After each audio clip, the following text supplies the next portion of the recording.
Hi, my name is Jerry Cavanaugh, and today I'm going to go over a PowerPoint with you that concerns the writing process. Being aware of the writing process is a key to producing successful writing, so hopefully this PowerPoint will be helpful to you.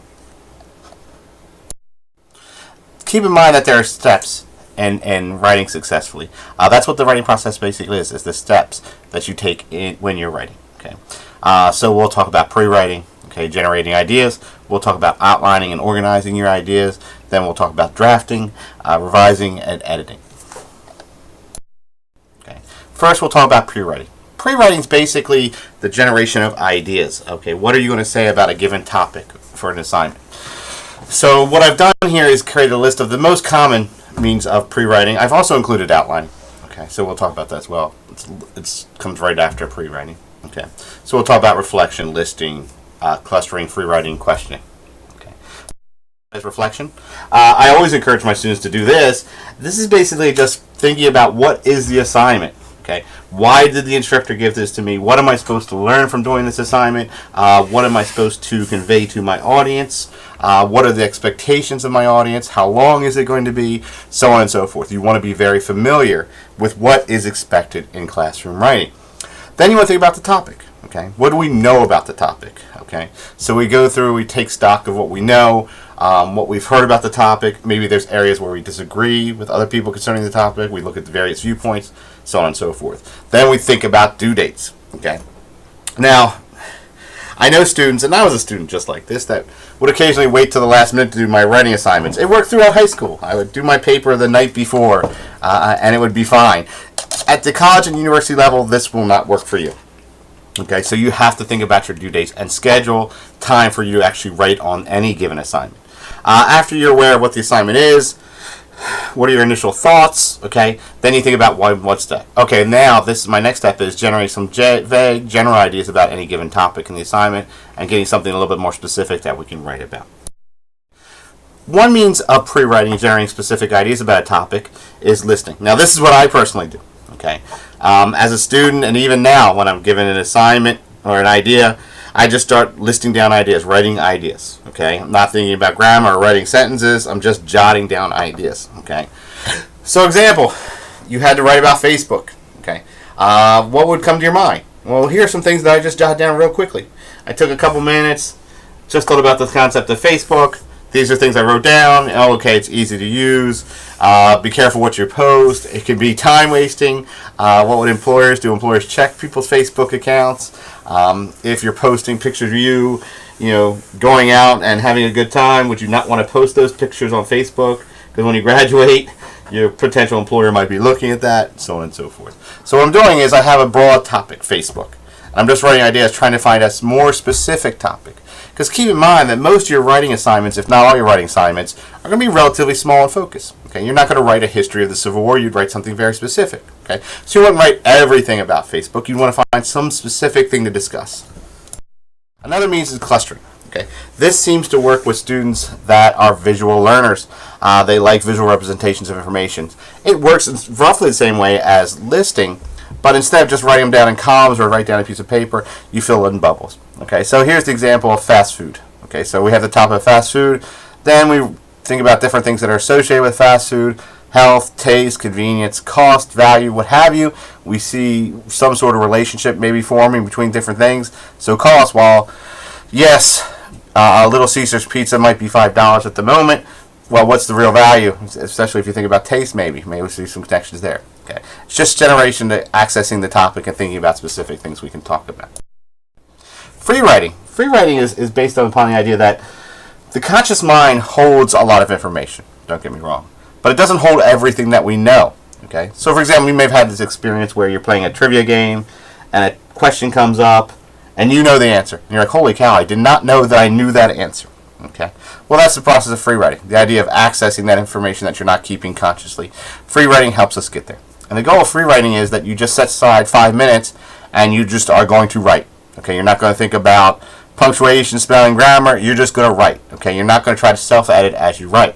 So what you'll find is a lot of ideas start popping up. Okay, so maybe this way you could do this. So here's the example of cell phones. So if I said to you, Okay, stop this PowerPoint, take out a piece of paper, and write about cell phones for 3 to 5 minutes, and you start writing, you might find ideas, you're like, wow, that's an interesting idea, so on and so forth. Okay. Then questioning is a final element of pre-writing, and this is just applying journalistic questions about any given topic. Okay, so last few years ago there was a mortgage crisis. Okay, the housing bubble burst, whatever that might mean. Prices went down to houses. Okay, they were very high. Now they're smaller. Okay, so journalistic questions. Who was affected by this? Okay, what it is? Maybe we just need to define it. Okay, we have to explain what the housing bubble was. Okay, when did it happen? That might be important. That might not be worth writing about in an essay, but it might be something we need to know. Where? Oh, okay. Why? Oh, well, there's a big question. Why did it happen? Oh, maybe this would make a perfect essay. And how did it happen? Maybe the mechanisms. Okay, you have to think about the assignment. Usually these kind of questions lead into specific assignments. After we've got ideas, okay, so say we're thinking about fast food. We start with fast food. We clustered and health. Okay. Now, I'm not particularly health conscious, but there are many people that are. I probably should be, but I happen not to be. Okay, so health. Okay, so I have the general idea of health and fast food. Okay, well, what do I want to say about health and fast food? Well, the first thing that comes to mind is if you eat fast food on a regular basis, you will be unhealthy. Okay, there are negative health effects of eating fast food. Oh, okay. Well, that's an idea. Okay, I could write an essay about that idea, prove that idea. I have to prove that. Okay, and that's what a thesis is. It's an arguable point. It's usually stated in one sentence. It's very clear and focused and makes one specific arguable point, something that somebody could take an issue with. Okay, that's at the definitional level. That's what a thesis is. It's the main idea of your essay. Okay, then you'll notice in this outline, this is a typical format for an outline. You'll see Roman numerals 1, 2, and 3. Okay, those are your major supports. So if I'm trying to actually say these are the 3 major health effects of eating fast food, okay, well, there's the issue with high blood pressure, cardiovascular disease, the potential for diabetes. I don't know. I'm not sure what they are off the top of my head, but maybe those are the 3 major ideas. Okay, the uppercases A, B's, and C's would be the specific details to back each one. So if my main idea, the first health effect, and the Roman numeral 1 is increased heart disease from eating fast food, A, B, and C's would be actually the specific details or research that would go to prove that. Okay. Now, keep in mind, this is what is commonly called a 5-point outline. Okay, and you can use, let me go back. 5-point outline, yes. Okay, usually it's used for 5 paragraphs, but it's not necessarily 5 paragraphs. Okay, you can write much longer essays using this model. Okay, A, B, and C could be a paragraph in of itself, so it could be much longer. Okay, as far as what you write there, you might write full sentences. That's called a sentence outline, or you might write just topics, just like phrases, clauses about your idea. Whatever works for you as a writer is going to be what's best. Okay, unless your teacher says, I want sentence outline, whatever works for you as far as outlining how you phrase things, it makes sense to you, then it should work. Okay. After we get an outline, okay, so we've got a topic, we've got a main idea or a thesis, we've got our major supports, we've got our information, we're ready to go. Okay, well, that's just the start of it. Okay, we're going to have to go through the process of drafting, and drafting takes some time. Okay, you just don't do one draft and then you're done. You can't hope to accomplish all the drafting, revising, and editing in one sitting, so make sure that you have time. Okay, for your first draft, the first draft is about you as a writer. It's for you to get your main ideas and your organization down. That's all that matters. Don't worry about spelling, typos, stylistic concerns. Get the major ideas down in the organization. That's all the first draft is. After that, you'll go through the process of further revision, further editing, and then finally proofreading and then submitting the final copy. Revising, that's the first thing you do. Okay, I always tell students, give yourself time. Don't produce a draft and then start trying to revise at that moment. Okay, so you spend whatever time you spend writing your draft. You take a breath and say, okay, let me revise, edit, and proofread it now. That will not work. Okay, professional writers do not do that, and there's a very good reason they don't do that. It's not an effective way of writing. You need time. Okay, so you produce a draft, give yourself a day or several hours before you come back to it to revise. Okay, now revision is about ideas and organization. Okay, so you want to think about the big things. Do I have my thesis? Is my main idea there?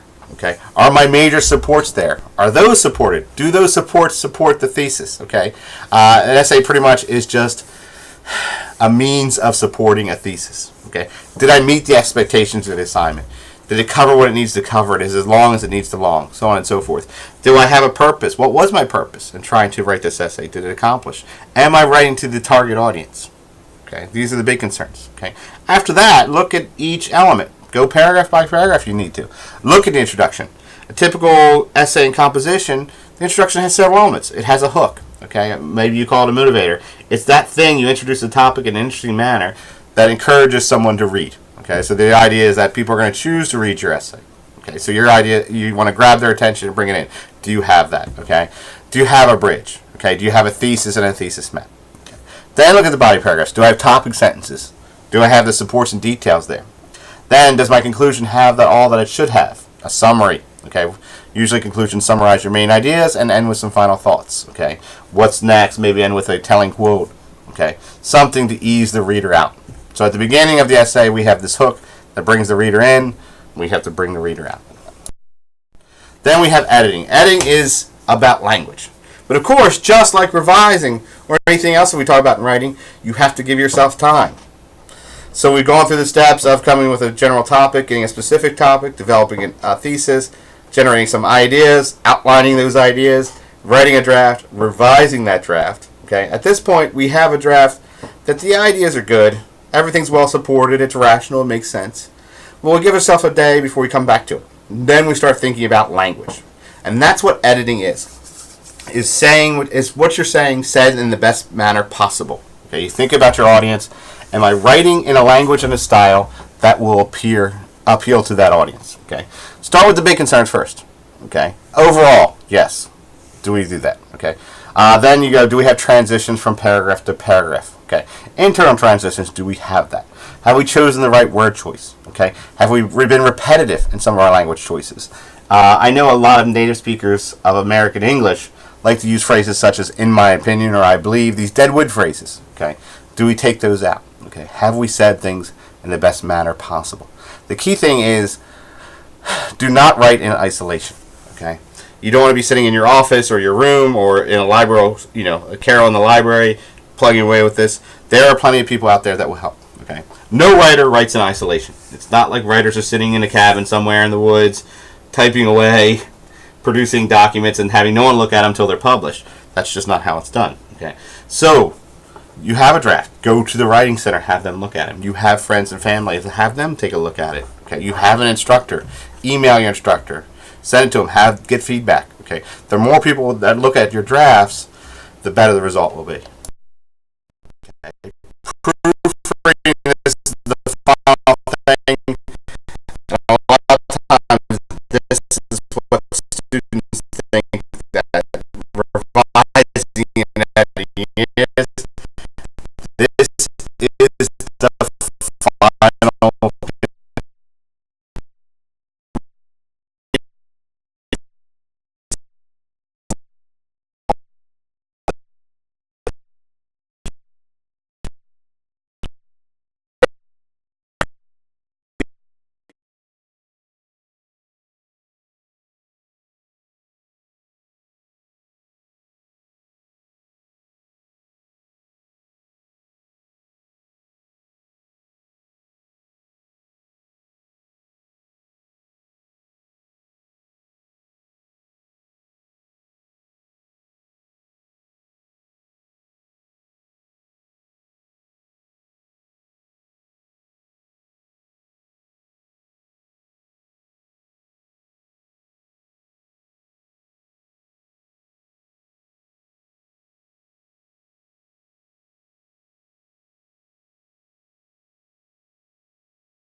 final thoughts. Start early. Okay. Do not wait to the last minute to your writing assignments. Okay. If you have a research paper, get on it as soon as you can. I tell students, and this was my philosophy as a student, that at the end of the semester, I know I'm going to be very busy. I'm going to have exams. I'm going to have a written assignment most likely due. I'm going to have a lot of things going on. Okay. Well, what can I control? Well, you can't control when your exam for A&P is. Okay, you can't control when your sociology exam is, but you can control when you finish your composition research paper. Oh, well, that's nice. So get it started early. Okay, it's one less thing you have to worry about down the line. Okay, focus it on step by step. Keep in mind that this is a process, that it takes time, that you start and it's going to take step by step. Don't try to rush through the process though. And also, do not write in isolation. Okay, use your instructors, use your classmates, they're wonderful resources, and make use of the Writing Center. If you do not know where the Writing Center is on your campus, please find out. It is a great resource. Go there. I tell students always, say, come early, come often to the Writing Center. Okay, when you're given the assignment, if you have some questions about generating ideas or how to get into an assignment, stop by the Writing Center. They'll sit with you, go over it. Okay, you've generated ideas, you want to check your outline.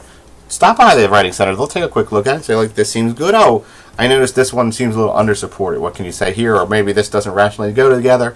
Wonderful. And through the drafting phrases, they will look at your drafts. Okay. Once again, the more time and the more people that help you along the way, the better it is. So that's pretty much it. I hope this was helpful. Okay. And good luck.